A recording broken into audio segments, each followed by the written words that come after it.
Hi guys, welcome to Monday Night Q&A. Hope everybody is well, especially to our team members up in Sydney.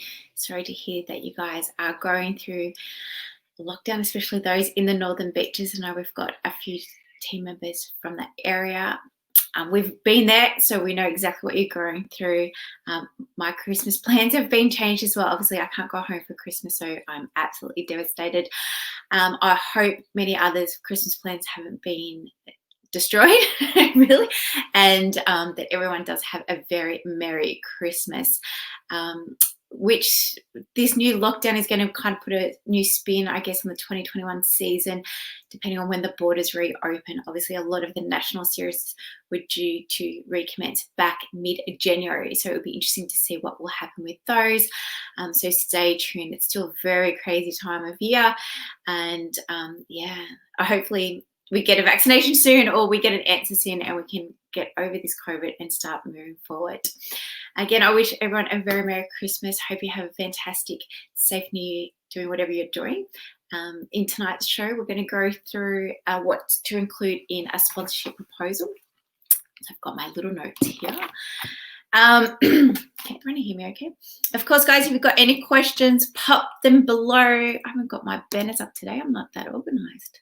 To be honest, I was at my street Christmas party and I went, oh my God, I've got to do live tonight. So I'm here. All right. So when it comes to sponsorship proposals and what goes within, really the proposal is the final piece of the puzzle as far as getting a sponsor on board. So we've previously mentioned it's really important that you're having telephone conversations or these other conversations that have happened prior to them actually receiving a sponsorship proposal or a sponsorship deck, whichever way you like to call them. So it really needs to be about them. So the content around it. So quite often I get sent proposals. Obviously, one thing that we do here at Motivate is actually do up the proposals for you. And many a times when I do get them, it is all about you, the driver, like my dreams and my goals and blah, blah, blah. But the proposal should actually be about your prospective client, so for that sponsor. So it needs to be all about them. It really needs to be individualized. So it's okay to have a generic proposal, but then every time when you get new prospective clients, you should ideally be putting their logo on it. All the benefits need to be changed and unique to them. So again, it needs to be based around your previous discussions around those three key elements. So are they looking for lead generation, brand awareness, or sales? And those benefits need to be written there. So basically the proposal is like a wrap up of everything you've been discussing, and it's all really out just in pinpoint form. It's uniformed around your brand and your color schemes, and then it should basically then be followed up with a sponsorship agreement signing on the dot for them to be on board for the next 12 months. When you're sending the sponsorship proposal, in that email that you're actually writing, that's attaching the proposal to, two tips here. Number one, it's always good to send either through a Dropbox link or a Google link, because sometimes if it's sent as a PDF, it will go to their junk email. So especially if they're not really expecting it, if you are just doing cold calling.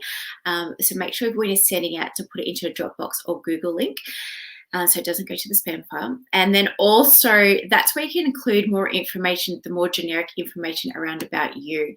Okay, so things like why you want to be sponsored, that should really go into the proposal. But those things that you like my achievements are, and I'm looking to do X, Y, Z, that should go in the base of the email.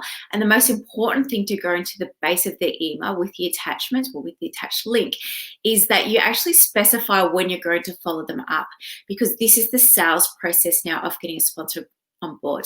So you've had all these discussions, and now maybe you're talking to a sales rep and he's got to send something to his boss to get signed off. You want to ensure that you've got a follow-up date. So again, on the email of the body of the email, make sure you've got a follow-up date. So for example, today's Monday, you might say, hey, John, I'll give you a call on Thursday, the 24th of December at 12 o'clock to discuss this proposal further. If you've got any questions in the meantime, this is my mobile number. Don't hesitate to give me a call.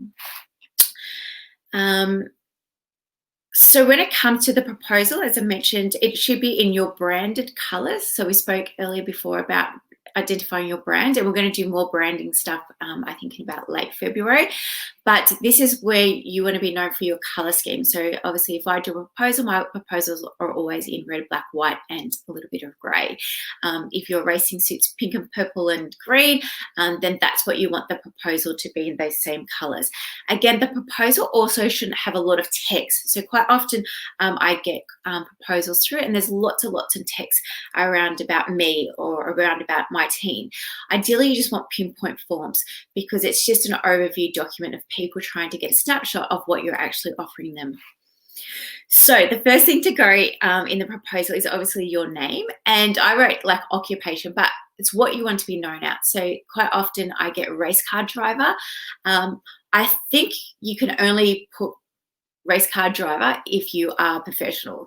Otherwise, I think things like motorsport athlete, motorsport driver, motorsport competitor is suffice. If you think you're a race car driver, that's great. But again, that's completely up to you. And again, it's what you want to be known for. So again, make sure you've got something there, because they want to know what's this proposal that they're opening. And again, just on a side note, when it does come to the proposal, think outside the square as well. It doesn't always just have to be a PDF or a Word documentation. Ideally, it should always be a PDF, in the sense that you don't want to be sending a Word document. But also, don't forget, you could also do a video proposal as well. You need to be unique, especially, again, if you are cold calling prospectives. You need to be able to show them why you're different, why they should invest with you. So make sure that it's not generic, in the sense that you want something to wow them. And, you know, in that email body, there should be a wow fact, or it should be like, I'm excited because it's my first year racing TCR. Yeah, I'll get to that in a second, Steve. And so you want it to be like, give them a reason as to why they should open. And of course, if you're doing a video presentation and going through all of these points that we're about to cover, then that's fantastic as well. But again, it depends what you're familiar with and what you're comfortable with. If you love being on camera, then go for it. If not, a PDF is absolutely fine. So after you've identified what kind of occupation or the name that you want to be known for, this is where we go into what are you offering them.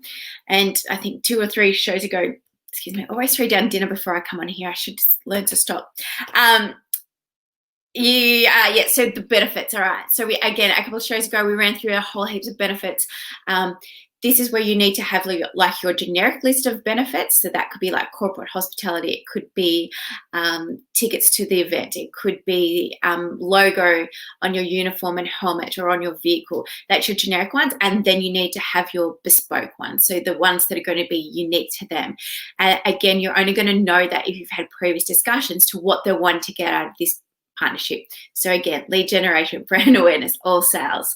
And so based on those, that's how you're going to work out which benefits are going to be best for this prospective client. And then go through what category you race. Okay, so then it would be like the category. And then again, just 1 to 5 points around the category.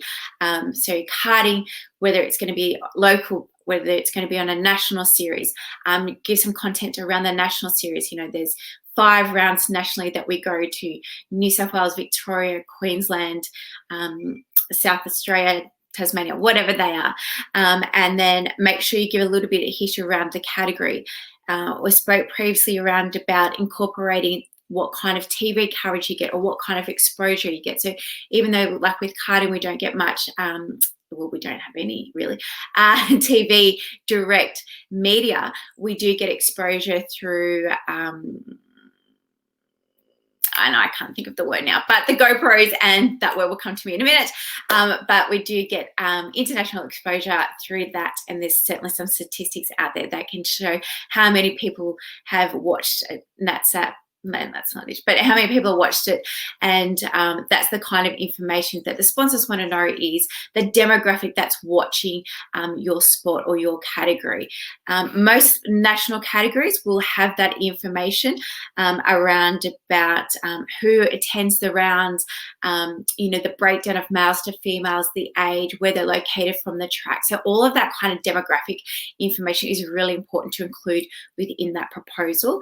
And then also also, if you do have TV coverage, making sure that you're including that as well. So anything statistical wise that you can think of is what you want to include within. So of course that also does include your own social media, but that comes down a little bit later in the actual reading. So again, when you open up the proposal, when you start to scroll down it, you want it to go who you are, what you do, what's your offer, what are you offering them, the benefits, what category, where you race, is it local or nationally, the TV coverage and exposure, including all the stats around that, and then that's when it comes to you. So you're pretty much like on page 3, all right? And again, it just needs to be point forms like how old you are. And again, if you're 50, you don't need to include that. But if you're proud to be a 50-year-old motorsport athlete, maybe that you're just racing for the first time, then fine. And again, it's just about what information you want to share. It would be around about what classes you race, what you previously raced, or if you're just starting out, what class you're racing. Something about your achievements, if you haven't got any achievements because you're just starting. Include things like your hobbies, your interests, your other skills are really, really important. And again, we've mentioned that before. For skill sets, you might be a professional piano player, you might love to cook, but that helps you identify who to contact as far as gaining sponsors. Then I would put the social media insights, so then all the information around your social media pages. Again, it's not about how many followers you've got. They're looking for the likes and the engagement on each of those posts. So include that data within that proposal. In a couple of weeks when we go through social media, we'll be doing a training on the back end on how to analyze your Facebook insights. And from that, you can pull the information out again from that. So that would be information such as how many females and males are on your page, what are their age, where do they live, and that kind of information. If you haven't already, try and play around with your Facebook Insights. You can just type in Facebook Insights and bring that information up, and you can see all of that instant data. Then after that, I would put some information around your team because, again, people are investing not only with you, but also within your team. So even if it's just like mum, dad, you can come up with some great names for them, like head chief, head cook, or whatever. You can just say mum and dad, supporter 1, sponsor number 2. But yeah, if you've got a team, put all the team, put photos of the team. Again, just like pinpoint who they are, what they do within the team.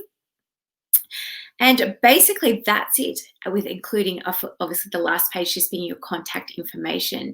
But they should have all of that information as anyway from the previous conversations that you have had, and of course from the actual email that you're sending them. But of course, I always just do like a final page going for for more information.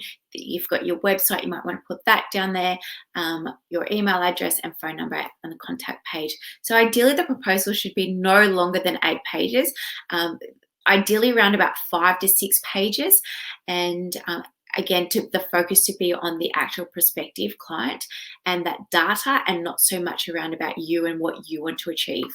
All right. Steve's asked a question, could you say your new brand ambassador? As in the occupation at the top.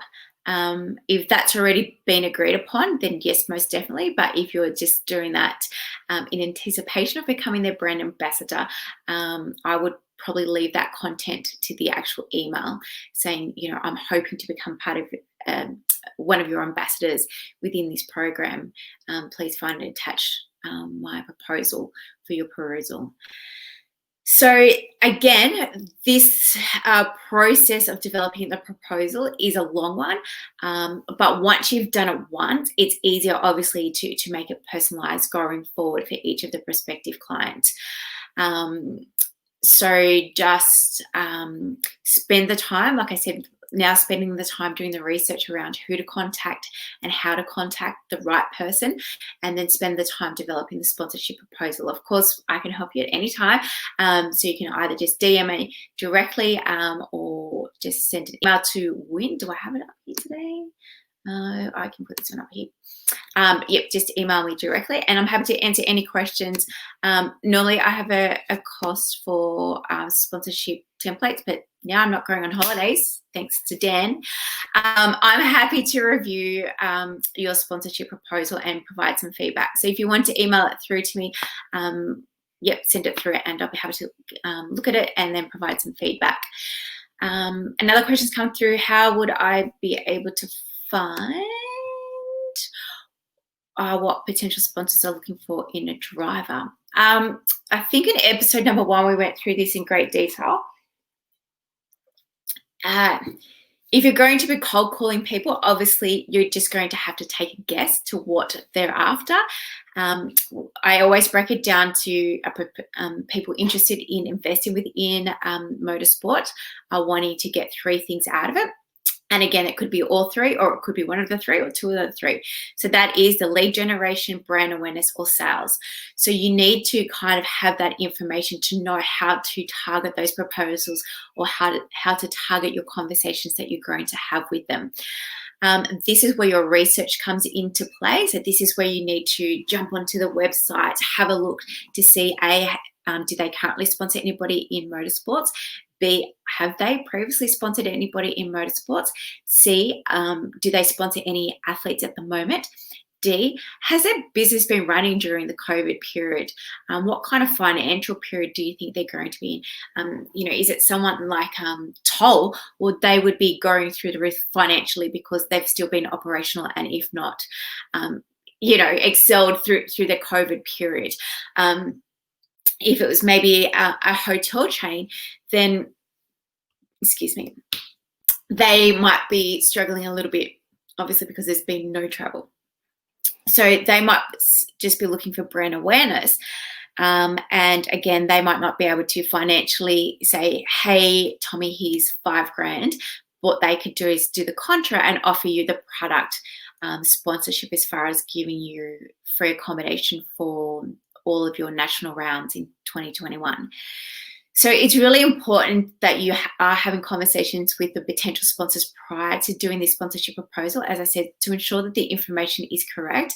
Again, if you're really new and you're starting out and you do want to kind of I just need something, then I just recommend it kind of just being a generic blanket approach to it all, and just assuming that everybody's wanting sales. And so therefore your benefits to them would be how you'll be showcasing, how can I make you sales?